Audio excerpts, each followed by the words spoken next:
If you're a fan of the strange, dark, and the mysterious delivered in story format, then you've just found your new obsession. Today's story is a soldier is killed in Iraq. His body is buried. His family mourns, case closed, until 6 months later, when someone shows up at their front door. He has the soldier's name, his dog tags, his memories, but what came back wasn't quite right. This is one of the most unsettling stories you'll ever hear. Let's get into it. Sometimes death is easier to understand than what comes back in its place.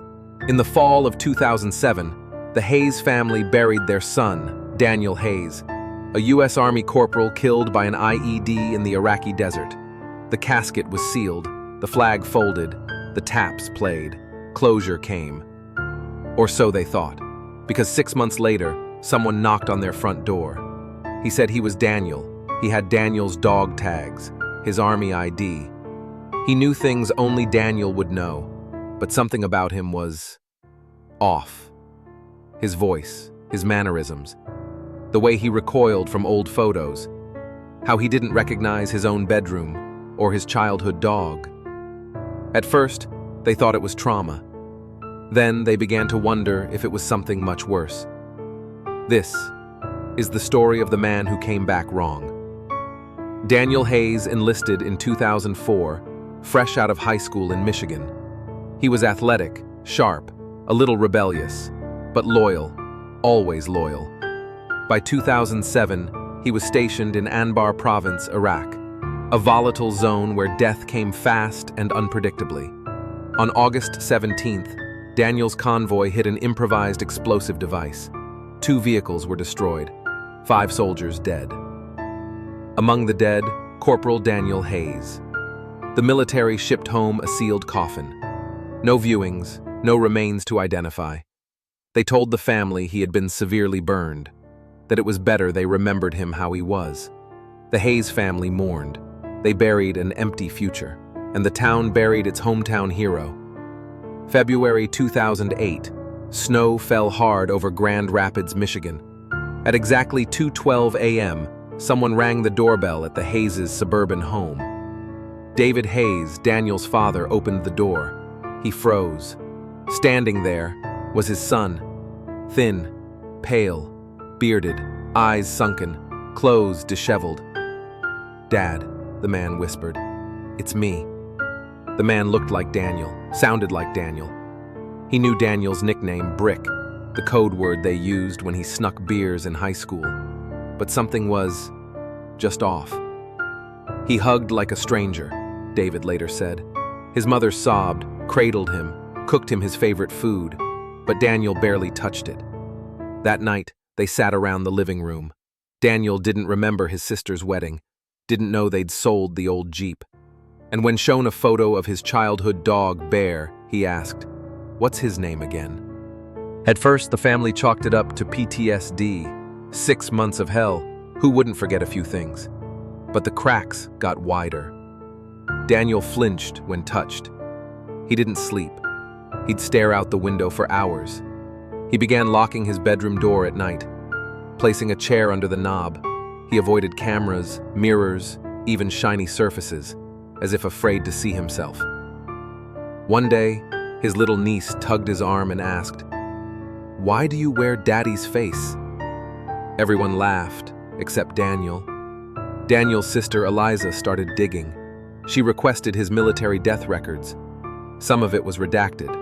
When she called his old unit, she got nothing but silence, until one former squad mate finally returned her call.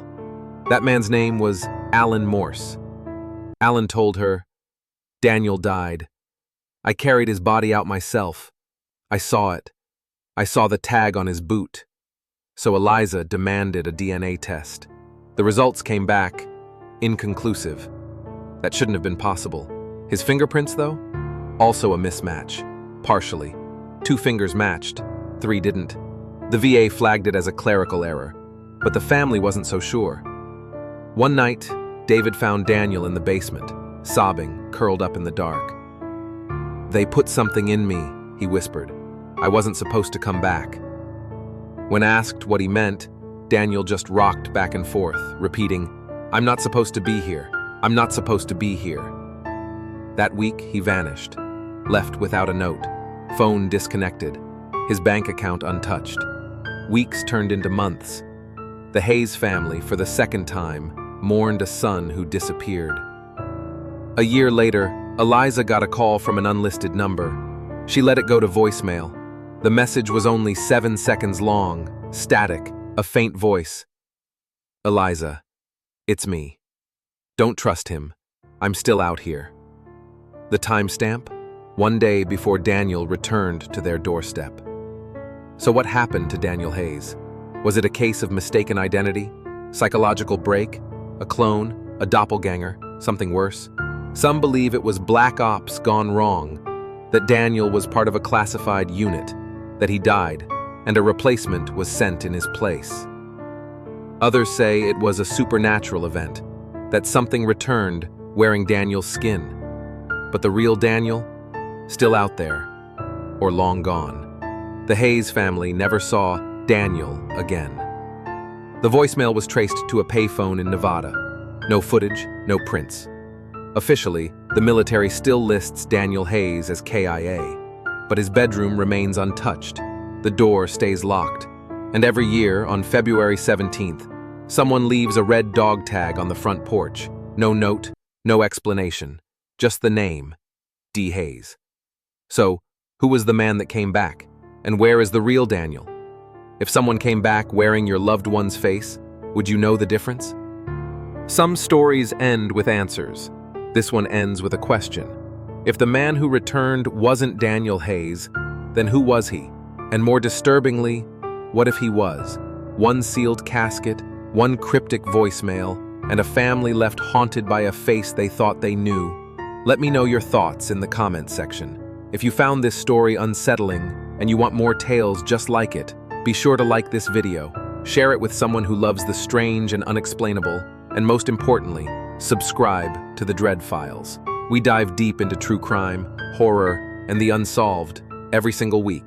Until next time, stay safe, stay curious, and remember, if someone knocks on your door, claiming to be someone you buried, don't open it.